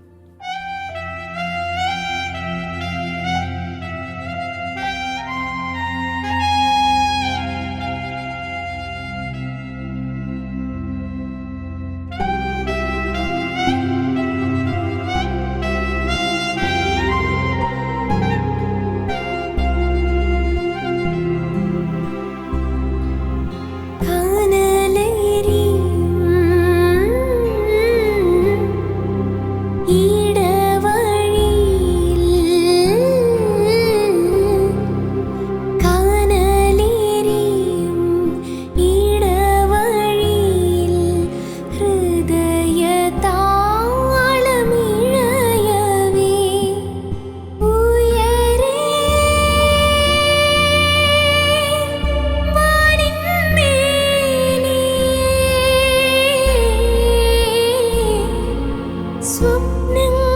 ചിറകേറി മാറും ശലഭമായി ഞാൻ ഉയരേ.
തനു ഞാനൊരു കാര്യം ചോദിക്കട്ടെ, നീ ഈ അസുഖത്തെ ഒരു ഗിഫ്റ്റായിട്ട് കാണുന്നുണ്ടോ ഈശോയുടെ? സത്യം പറഞ്ഞാൽ അതെ, ഒരുപാട് എന്താ പറയാ, വലിയ ഇത്രയും നാൾ ജീവിതത്തിൽ കിട്ടിയ ഏറ്റവും വലിയ ഗിഫ്റ്റ് എന്ന് വേണമെങ്കിൽ പറയാം. കാരണം ഈ അസുഖം വന്നതിന് ശേഷം എൻ്റെ ലൈഫിൽ നടന്ന കാര്യങ്ങൾ എന്ന് പറഞ്ഞാൽ ഭയങ്കര കാര്യങ്ങളാണ്. ഞാൻ സ്വപ്നങ്ങളിൽ പോലും കാണാൻ പറ്റാത്ത രീതിയിലുള്ള കാര്യങ്ങളാണ് ഈ അസുഖം വന്നതിന് ശേഷം. അല്ലെങ്കിൽ ഞാൻ കണ്ട ആൾക്കാർ, എൻ്റെ അടുത്തോട്ട് വന്ന മാലാഖമാര്, അവരെയൊക്കെ പരിചയപ്പെടാൻ കിട്ടിയ ഒരു അവസരമായി തന്നത് ഈ അസുഖമാണ്. അപ്പൊ അതുകൊണ്ട് കൂടിയും പിന്നെ എന്താ പറയാ, അസുഖത്തോടു കൂടി ഈ ലോകം എന്നെ അറിഞ്ഞത്. അപ്പൊ അതൊരു വലിയ ഗിഫ്റ്റായിട്ട് ദൈവത്തിൽ നിന്ന് കിട്ടി തന്നെയാന്ന് ഞാൻ പറയും എപ്പോഴും. ഒത്തിരി പേർക്ക് ഇൻസ്പിറേഷൻ അതാനു. അത് മനസ്സിലാക്കിയിട്ടുണ്ടോ എപ്പോഴെങ്കിലും? കാര്യം ഒത്തിരി പേര് എൻ്റെ അടുത്ത് തന്നെ പറഞ്ഞിട്ടുണ്ട്, ആ കൊച്ചൊക്കെ ഇത്രയും വലിയൊരു സങ്കടത്തിലും ഇത്രയൊക്കെ സന്തോഷമായിട്ടിരിക്കുന്നത് കാണുമ്പോൾ നമുക്കൊക്കെ എന്നാ ഉള്ളത്, അങ്ങനെ വലിയ പ്രശ്നങ്ങളൊന്നും ഇല്ലല്ലോ എന്നൊക്കെ ചിന്തിക്കുന്നുണ്ട് ഒത്തിരി പേര്. അപ്പം ശരിക്കും എനിക്കും തോന്നുന്നു തമ്പുരാൻ തന്ന വലിയൊരു ഗിഫ്റ്റാ ഞങ്ങൾക്ക് ധനുവിന്റെ ഈ അസുഖവും എല്ലാം. അതെ, ഇപ്പോഴത്തെ മെഡിക്കൽ സപ്പോർട്ടും കാര്യങ്ങളും ഒക്കെ എങ്ങനെയാ പോകുന്നത്? നിലവിൽ ഇത് അസുഖം വന്ന സമയത്ത് എൻ്റെ അടുത്ത് പറഞ്ഞത് എനിക്ക് ഹാർട്ട് ട്രാൻസ്പ്ലാന്റേഷൻ വേണം എന്നായിരുന്നു, അല്ലെങ്കിൽ ഡെഫിബ്രിലേറ്റർ വെക്കുന്ന കാര്യമായിരുന്നു, ICD. അതിനുശേഷം ഒരു മരുന്ന് എഫക്റ്റ് ആയതിന് പുറകെ ആ മരുന്ന് കണ്ടിന്യൂ ചെയ്തുകൊണ്ടിരിക്കുകയാണ്. അത് കാനഡയിലായിരുന്നു. അപ്പോൾ നാട്ടിലിപ്പോൾ ലിസിയിലാണ് ഇപ്പോൾ ട്രീറ്റ്മെൻറ്റ് എടുത്തിരിക്കുന്നത്. ഡോക്ടേഴ്സ് ഒരുപാട് മരുന്ന് ചേഞ്ച് ചെയ്ത് അവസാനം അത് എൻ്റെ ഹാർട്ടിന് ഒരു ഇമ്പ്രൂവ്മെൻ്റ് ആക്കുന്നുണ്ടെന്ന് ഇതാക്കി. അപ്പോൾ അതുകൊണ്ട് ആ മരുന്ന് ഇപ്പോഴും മെഡിക്കേഷനിൽ ഇപ്പോഴും പൊയ്ക്കൊണ്ടിരിക്കുകയാണ്. ഡോക്ടേഴ്സ് വളരെ സപ്പോർട്ടാണ്. അത് തന്നെയാണ് എനിക്ക് വലിയൊരു എന്താ പറയുക പിന്തുണ. കാരണം അവർ ഇപ്പോൾ ചെക്കപ്പിന് എല്ലാ മാസവും ചെക്കപ്പ് ഉണ്ട്. അപ്പോൾ ചെക്കപ്പിന് ചെല്ലുമ്പം നീ എന്നാൽ തിരിച്ച് കാനഡയിലോട്ട് പോകുന്നു, ഇവിടെ നിൽക്കാനാണോ പ്ലാൻ? അതല്ല, നിനക്ക് ഒരുപാട് കാര്യങ്ങൾ ചെയ്യാനുണ്ട്, അപ്പോൾ നീ ഉടനെ ഉഷാറാവണം, നീ ഉഷാറാവും, അങ്ങനെയൊക്കെ എൻ്റെ അടുത്ത് എല്ലാ ചെക്കപ്പിനും ചെല്ലുമ്പോൾ പറയുന്നത്. അപ്പോൾ അത് തന്നെ വലിയൊരു സപ്പോർട്ടാണ്. ആ ഒരു പറച്ചിലാണല്ലോ തന്നെ വലിയൊരു സപ്പോർട്ടാണ്. അപ്പോൾ അതൊക്കെ ഡോക്ടേഴ്സ് അങ്ങനെയൊക്കെ ആയതുകൊണ്ട് തന്നെ എനിക്ക് ഭയങ്കര മാനസികമായിട്ടും ശരിയാവും എന്ന് ഉള്ളൊരു ചിന്ത തന്നെ വരും. അങ്ങനെ ഇപ്പം പൊക്കോണ്ടിരിക്കുന്നു ട്രീറ്റ്മെന്റ്. ഇപ്പം എനിക്കൊന്ന് ഡിറ്റക്ട് ചെയ്ത സമയത്ത് ഒരു 20% ആയിരുന്നു അല്ലെ? ഡിറ്റക്ട് ചെയ്തപ്പം 20% ആയിരുന്നു. ഇപ്പോൾ അത് ഇമ്പ്രൂവ് ആയി 38% അപ്പോൾ അതൊരു 50% ഒക്കെ ആവുകയാണെങ്കിൽ നമുക്ക് ഹാർട്ട് ട്രാൻസ്പ്ലാന്റ് വേണ്ടെന്ന് വെക്കാന്നാണ് ഡോക്ടർ പറഞ്ഞത്. ഇപ്പൊ നിലവിൽ ഡോണേഴ്സ് ലിസ്റ്റിൽ പേരുണ്ട്. പക്ഷെ എന്നാലും ദൈവം എപ്പോഴാണ് മിറാക്കിള് സംഭവിപ്പിക്കാന്നറിയില്ല. ഈ സിനിമയിലൊക്കെ കാണുന്ന പോലെ തന്നെ ടപ്പേന്ന് പറഞ്ഞ ഒരു ചെക്കപ്പിലായിരിക്കും അത് കാണിക്കുന്നത്. അപ്പൊ അങ്ങനത്തെ ഒരു മിറാക്കിളിന് വേണ്ടിയിട്ട് ഞാൻ വെയിറ്റ് ചെയ്യണം. ശുഭപ്രതീക്ഷ. അത് തന്നെ, ഒപ്പാണല്ലോ എല്ലാവരെയും മുന്നോട്ട് നയിക്കുന്നത് ജീവിക്കാൻ. അതെ അതെ, ഉറപ്പായിട്ടും അങ്ങനെ തന്നെ മുന്നോട്ട് പോട്ടേന്നേ ഉള്ളൂ. ഞങ്ങളുടെ എല്ലാവരുടെയും പ്രാർത്ഥനയും അങ്ങനെയൊക്കെ തന്നെയാണ്. പിന്നെ ധനുവിന്റെ ഹോബീസ് എന്തൊക്കെയാ? കാര്യം എനിക്ക് തോന്നുന്നു ധനു ഒത്തിരി കാര്യങ്ങൾ ചെയ്യുന്നുണ്ട് ഈ ഒരു സമയത്തിനിടയിൽ. വചനം ഉണ്ടല്ലോ, മടിയന്റെ മനസ്സ് പിശാചിന്റെ പണിപ്പുരയാണെന്ന് അല്ലേ? പക്ഷെ ധനു ഒത്തിരി കാര്യങ്ങൾ, ഇപ്പം എനിക്ക് തന്നെ അറിയാം, ക്രോഷിയോടെ ഇതൊക്കെ ആണെങ്കിലും ഒത്തിരി ഹോബീസ് ഉണ്ട് ധനുവിന്. അതൊക്കെ ഒന്ന് പറയാമോ? നിലവിൽ ഞാൻ ഇപ്പോൾ ഹോബീസ് ആയിട്ട് കാണുന്നത് നിറ്റിംഗ് ആണ്. ഐ മീൻ തുന്നുന്ന പരിപാടി. അത് ഞാൻ ഹോസ്പിറ്റലിൽ ഇരുന്ന് പഠിച്ചൊരു കാര്യമാണ്. എൻ്റെ റൂംമേറ്റ് ആയിരുന്ന അമ്മച്ചി എന്നെ പഠിപ്പിച്ചതാണ് ക്രോഷേയിങ്. അപ്പോൾ അത് ഞാൻ ചെയ്യുന്നുണ്ട് സമയം ഇതാക്കാൻ. പിന്നെ ഞാൻ ചെയ്യുന്ന വീഡിയോസ് എടുക്കും, പിന്നെ പാട്ട് കേൾക്കും. ഇതൊക്കെ തന്നെയാണ് നിലവിൽ സമയം അല്ലെങ്കിൽ പോകാൻ അല്ലെങ്കിൽ എന്നെ തന്നെ എൻഗേജ് ഇതാക്കാൻ വേണ്ടിയിട്ട് ഞാൻ ചെയ്യുന്നത്. പിന്നെ കൂടെ നല്ലൊരു ജപമാല. അത് ഉറപ്പായിട്ട് എപ്പോഴും ഉണ്ട്. ജപമാല എപ്പോഴും ഉണ്ട്, കൂടെ ഉണ്ട്. കയ്യിൽ അത് എപ്പോഴും പിടിക്കും.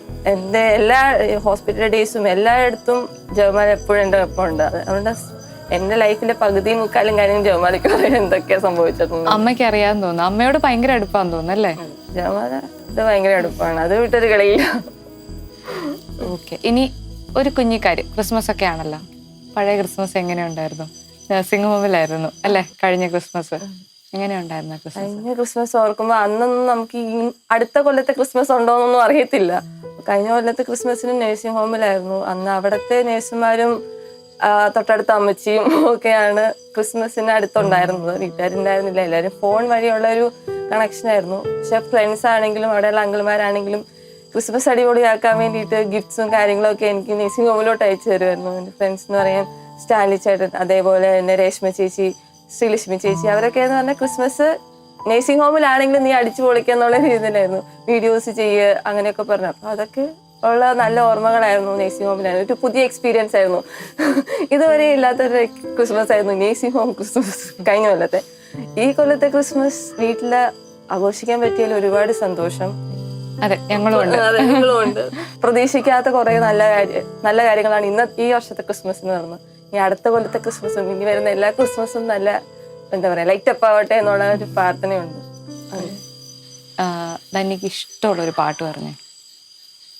എനിക്ക് ഒരുപാട് പാട്ടുകൾ ഇഷ്ടമാണ്.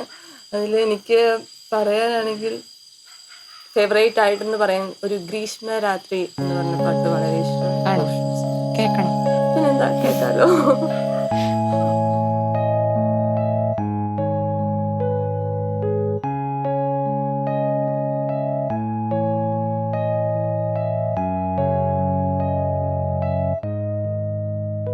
ഒരു ഗ്രീഷ്മരാത്രിയിൽ പുലർക്കാല സ്വപ്നമായി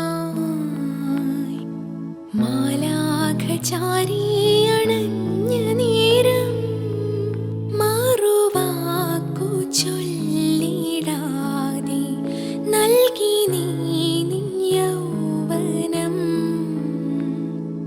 ഭൂലോകനാഥന്റെ അമ്മയാകാൻ നന്ദിയോടോർക്കുന്നു കന്യാസുതർ ഞങ്ങൾ.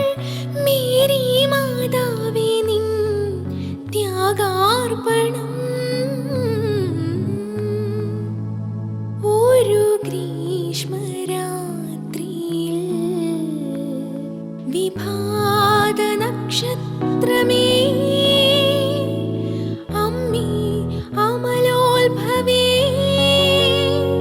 സ്വർഗീയ പീഠത്തിൽ അലങ്കാരമേറ്റുന്ന അമ്മേ മനോഹരി സ്നേഹാർച്ചന അമ്മയ്ക്കേകിടും നീതാ ആത്മാവിനൽ താരയിൽ.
ഓരിളം തെന്നൽ അമ്മേ നിൻ കാതിൽ മന്ത്രിപ്പൂ മൗനമായി നന്ദി നന്ദി മാത്രം നന്ദി നന്ദി മാത്രം ഒരു ഗ്രീഷ്മരാത്രിയിൽ. ദിവ്യ, എനിക്ക് തോന്നുന്നു സെബാസ്റ്റ്യൻ ഒന്നും കൂടെ കടയിൽ പോകാൻ പുറത്ത് ഒക്കെ ആയിരുന്നു. പക്ഷെ ഇവിടെ ഈ വീട്ടിലായിരുന്ന ഒരാള് ശരിക്കും ദിവ്യ തന്നെയാണ്. അപ്പം അമ്മയുടെ ആ ഒരു അസുഖത്തിന്റെ സമയത്താണെങ്കിലും ധന്യ കാനഡയിൽ നിന്ന് വന്നിട്ടുള്ള സമയത്താണെങ്കിലും അപ്പം നിങ്ങളുടെ ഒരു വിശ്വാസ ജീവിതം, കാര്യം അങ്കിളാണെങ്കിലും പറഞ്ഞ കുറെ കാര്യങ്ങളുണ്ട്. ശരിക്കും ജോബിനെ പോലെ പ്രാർത്ഥിച്ചു എന്ന് പറഞ്ഞു. അപ്പം ആ ഒരു വിശ്വാസ ജീവിതം നിങ്ങൾ ഇതിനെ ഓവർകം ചെയ്തതും ഒന്ന് പറയാൻ പറ്റുമോ? ഞാൻ ശരിക്കും പറഞ്ഞാൽ എനിക്ക് ജോബ് കിട്ടിക്കഴിഞ്ഞിട്ട് 2 ആഴ്ചയായി ഉണ്ടായിരുന്നുള്ളൂ അമ്മയ്ക്ക് അസുഖമായി ഹോസ്പിറ്റലായ സമയത്ത്. പിന്നെ ഞാൻ 1 മാസത്തേക്ക് ലീവ് എടുക്കുക ചെയ്തേ. ലീവ് എടുത്തു കഴിഞ്ഞപ്പോൾ നമ്മൾ ഒരുപാട് കരഞ്ഞു. കാരണം ഒരിക്കലും നമ്മൾ എക്സ്പെക്ട് ചെയ്യുന്നില്ല നമ്മുടെ ലൈഫിൽ ഇങ്ങനെയൊക്കെ വരുമെന്ന് ഒരിക്കലും പ്രതീക്ഷിക്കുന്നില്ല. നന്നായിട്ട് കഴിഞ്ഞു പോയിക്കൊണ്ടിരുന്നായിരുന്നു അത്രയും നാളും വരെ. പെട്ടെന്ന് ഇങ്ങനെ വന്നപ്പോൾ ഓക്കെ വന്നു, ഇനിയിപ്പോൾ നമുക്ക് ദൈവത്തോട് പ്രാർത്ഥിക്കാം. അന്ന് വരെ നമ്മൾ നന്നായിട്ട് പ്രാർത്ഥിച്ചുകൊണ്ടിരുന്നതാണ്. പക്ഷെ നമ്മൾ അത് കഴിഞ്ഞപ്പോൾ കുറച്ചും കൂടെ അറ്റാച്ച്ഡ് ആയി ദൈവമായിട്ട്. പിന്നെ ഇൻഡിവിജ്വലി എല്ലാവരും നന്നായിട്ട് പ്രാർത്ഥിക്കുന്നവരാണ്. ഈ ഗ്രൂപ്പ് പ്രയർ കൂടാതെ തന്നെ നമ്മൾ ഇൻഡിവിജ്വലി എല്ലാവരും നന്നായിട്ട് രാത്രി പ്രാർത്ഥിക്കുന്നവരാണ്. അപ്പം ദൈവത്തിന് ഒരു വലിയ അനുഗ്രഹം അമ്മയുടെ കാര്യത്തിൽ.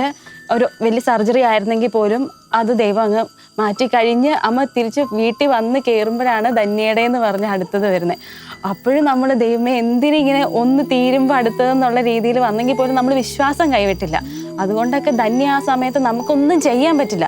എന്ന് പറഞ്ഞാൽ അവിടെയാണ് നമുക്കൊരു വീഡിയോ കോൾ മാത്രമേ ഉള്ളൂ. ICU കിടക്കുന്ന ഒരാൾ വീഡിയോ കോളൊക്കെ ചെയ്യാന്ന് പറഞ്ഞാൽ എത്രമാത്രം വേദനിച്ചിട്ടാണെന്ന് നമുക്ക് ഊഹിക്കാവുന്നതേ ഉള്ളൂ. അപ്പോഴും നമുക്ക് പ്രാർത്ഥന മാത്രമല്ല. ഞങ്ങൾ രാത്രിയിൽ ഇങ്ങനെ മുട്ടുകുത്തി നിന്ന് പ്രെയർ മാത്രമേ ഉള്ളൂ. പിന്നെ അച്ഛനൊക്കെ ആണെങ്കിലും അമ്മയ്ക്കാണെങ്കിൽ ഭയങ്കര കരച്ചിലും.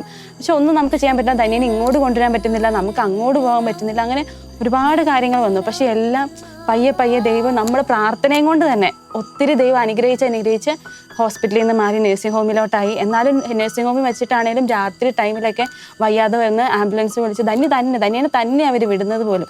അതൊക്കെ അപ്പോഴും ദൈവം ധന്യയുടെ കൂടെ ഉള്ളത് കൊണ്ടാണ് ധന്യ അത്രയും ഒരു മോട്ടിവേറ്റ്. ഇപ്പം ഇങ്ങനെ ഇരിക്കുന്നത് വരെ ദൈവത്തിൻ്റെ ധന്യയോടുള്ള ഭയങ്കര പ്രാർത്ഥന. ധന്യ ഇപ്പം എല്ലാവരും പ്രെയർ കഴിഞ്ഞാലും ധന്യ സെപ്പറേറ്റ് ആയിട്ട് പോയിരുന്ന് പ്രാർത്ഥിക്കും. 1 മണിക്കൂർ ലൈറ്റെല്ലാം ഓഫ് ചെയ്തിരുന്നു അതുപോലെ പ്രാർത്ഥിക്കും. അതിൻ്റെയൊക്കെ ഒരു വലിയ ബലമാണ് ഇപ്പം ധന്യ ഇപ്പം ഈ ക്രിസ്മസിന് ഇവിടെ വന്നിരിക്കുന്നത്. കഴിഞ്ഞ വർഷം അവിടെ നഴ്സിംഗ് ഹോമിലായിരുന്നു, ആരും ഇല്ലായിരുന്നു. ജസ്റ്റ് അവിടെയുള്ള പ്രായമായ 2-3 പേരടുത്തുള്ളതല്ലാതെ. അപ്പം ഇപ്പം ഞങ്ങൾ ഇവിടെ ആയിരുന്നെങ്കിൽ പോലും ക്രിസ്മസ് സെലിബ്രേഷൻ എന്ന് പറഞ്ഞാൽ അങ്ങനെ ഉണ്ടാ, ഒരാൾ വയ്യാതെ അവിടെ കിടക്കുന്നു. അപ്പം നമ്മൾ അതിന് മുന്നത്തെ വർഷം നമ്മളെല്ലാവരും ഹാപ്പി ആയിട്ടായിരുന്നു. അപ്പോൾ നമ്മൾ അത്രയൊന്നും പ്രതീക്ഷിക്കുന്നില്ല. അതുകൊണ്ട് ദൈവത്തോട് ഒത്തിരി അടുത്തുകൊണ്ടാട്ടോ നമുക്ക് ഇത്രയും വലിയ ബ്ലെസ്സിങ്സ് കിട്ടിയത്. അല്ലെങ്കിൽ ഒരിക്കലും ഇങ്ങനെ ഇരിക്കേണ്ടതേ അല്ല. ഞങ്ങളിവിടെ എല്ലാവരും കരഞ്ഞ് ആ ഒരു രീതിയിൽ. പക്ഷേ ദൈവം ഒത്തിരി അനുഗ്രഹിച്ചിട്ടുണ്ട്, പറയാതിരിക്കാൻ പറ്റില്ല. നമ്മുടെ ജീവിതത്തിൽ ഫാമിലി ഫുൾ എടുക്കുകയാണെങ്കിൽ പോലും ഓരോരുത്തരും ഇൻഡിവിജ്വലായിട്ട് ദൈവം ഒരുപാട് അനുഗ്രഹങ്ങൾ തന്നിട്ടുണ്ട്. അതുകൊണ്ട് അതിലൊക്കെ ഭയങ്കര ഹാപ്പിയാണ്.